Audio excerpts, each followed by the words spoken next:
नमस्कार, मैं सुवर्णा। न्याय टीवी में आप सभी दर्शकों का स्वागत है। कोर्ट राउंडअप की खबरें अब विस्तार से।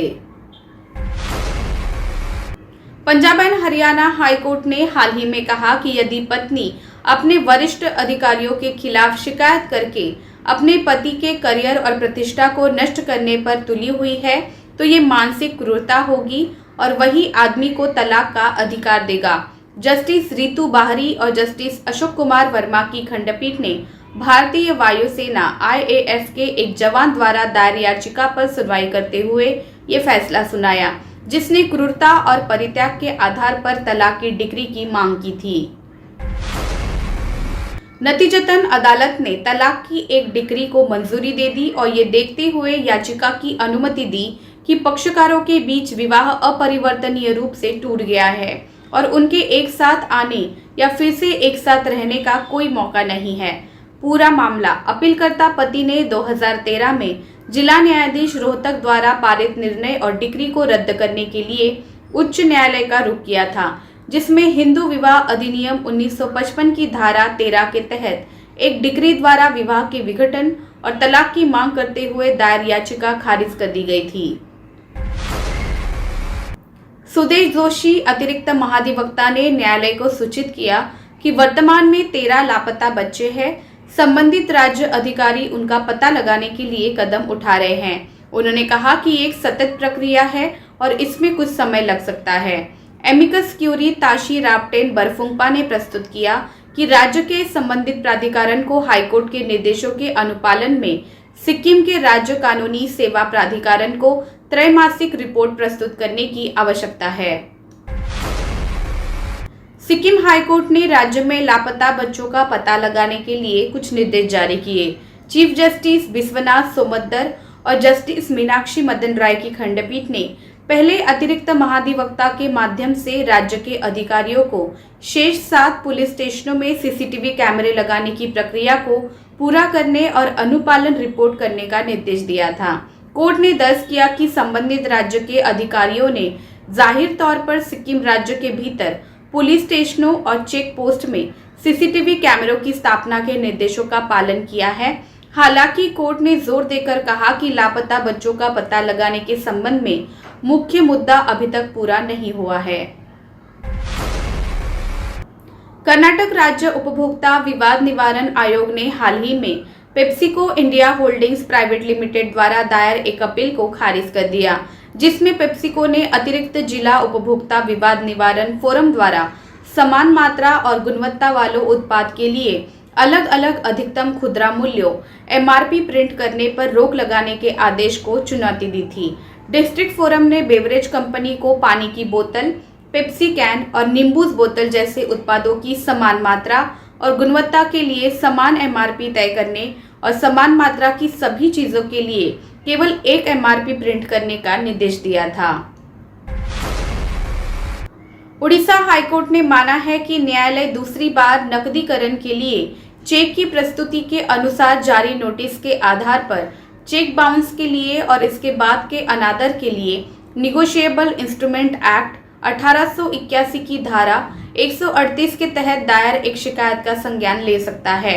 जस्टिस राधाकृष्ण पटनायक की एकल न्यायाधीश पीठ ने कहा, यदि NI अधिनियम की धारा 138 का संपूर्ण उद्देश्य व्यापार या अन्य लेन देन के दौरान की गई अपनी प्रतिबद्धताओं का सम्मान करने के लिए भुगतानकर्ता को मजबूर करना है, कोई कारण नहीं है कि एक व्यक्ति जिसने चेक जारी किया है, जिसका अनादर किया गया है और उस पर दिए गए वैधानिक नोटिस के बावजूद भुगतान करने में विफल होने पर अभियोजन के लिए सिर्फ इसलिए प्रतिरक्षा होनी चाहिए क्योंकि चेक धारक इस तरह की चूक के आधार पर शिकायत के साथ अदालत में नहीं पहुंचाता या इस कारण से कि भुगतानकर्ता ने धारक को धन की व्यवस्था करने या किसी अन्य समान स्थिति के कारण मुकदमा न चलाने का वादा किया था। पीठ ने कहा, शाह का तर्क मेरी राय में उचित और सही है क्योंकि वर्तमान कार्यवाही में इस न्यायालय के लिए प्रतिवादी नंबर 2 और 3 के किसी भी अधिकार का निर्धारण करना संभव नहीं है। इस तरह के अधिकार पहले से ही लंबित मुकदमे के मामले में एक विषय है। ये मानते हुए कि फ्लैट मालिक के साथ अपने विवाद में अदालत के आदेश के अभाव में कब्जाधारी पारगमन किराए का हकदार होगा। अदालत ने उसे कब्जा सौंपने का आदेश दिया, जो कि मुकदमे के परिणाम पर निर्भर होगा। कोर्ट ने कहा, ये ध्यान देने की आवश्यकता है कि ये पूरी तरह से तय है कि समाज के अल्पसंख्यक सदस्य समाज के बहुसंख्यक सदस्यों की इच्छा के विपरीत स्थिति नहीं ले सकते। पीठ का मानना है कि प्रथम दृष्टया राहत का मामला निश्चित रूप से डेवलपर के पक्ष में बनाया गया है। अधिभोगी की ओर से अधिवक्ता कुणाल आर कुंभट ने कहा कि वो रीडेवलपमेंट या कब्जा सौंपने के खिलाफ नहीं है। हालांकि चूंकि वो वहां रह रहे हैं, इसलिए वो रीडेवलपमेंट परिसर में पारगमन किराए और कब्जे का हकदार होगा। फ्लैट मालिक के वकील शनै शाह ने प्रस्तुत किया कि उन्हें समन्वय पीठ के समक्ष राहत मांगने की अनुमति दी जानी चाहिए और उस प्रभाव के आदेश की स्थिति में ट्रांजिट किराए और रीडेवलपमेंट फ्लैट का लाभ उन्हें मिलना चाहिए। अदालत को सूचित किया गया कि फ्लैट के मालिक ने अलग अलग कार्यवाही में सोसाइटी में रहने वाले के खिलाफ अत्याचार का मामला दायर किया है।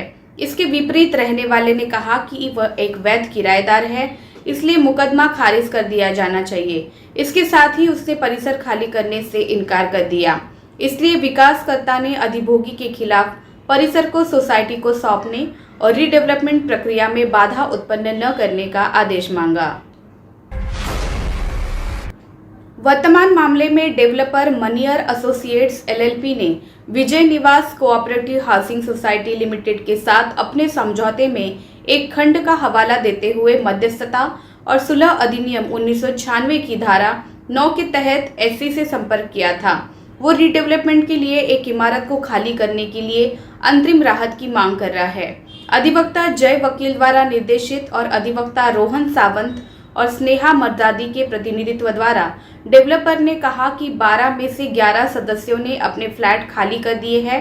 सिर्फ एक परिवार रीडेवलपमेंट को रोक रहा है। बॉम्बे हाईकोर्ट ने कहा कि जिस व्यक्ति का आवास फिर से विकसित किया जा रहा है, वो परिसर का मालिक न होने पर भी अदालत के आदेश के अभाव में ट्रांजिट रेंट का हकदार होगा।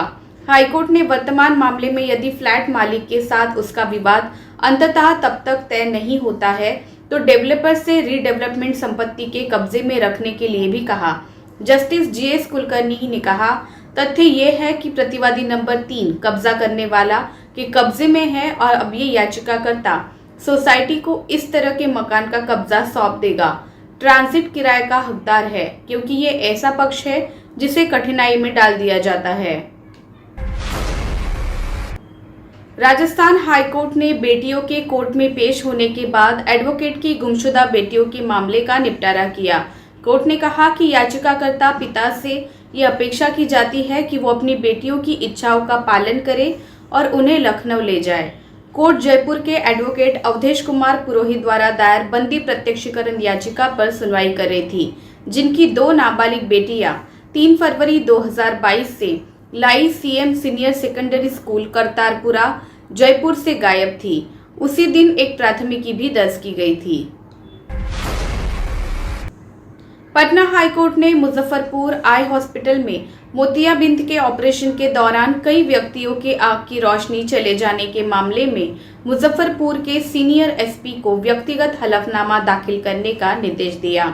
चीफ जस्टिस संजय करोल और जस्टिस एस कुमार की खंडपीठ ने कहा कि हम मुजफ्फरपुर के सीनियर एसपी को ये सुनिश्चित करने का निर्देश देते हैं कि जांच तेज हो और जल्द से जल्द पूरी हो। इसके साथ ही वो अगली तारीख से पहले नवीनतम स्थिति का उल्लेख करते हुए अपना व्यक्तिगत हलफनामा दाखिल करें। फिलहाल बस इतना ही। अन्य खबरों के लिए जुड़े रहिए न्याय टीवी के साथ। नमस्कार।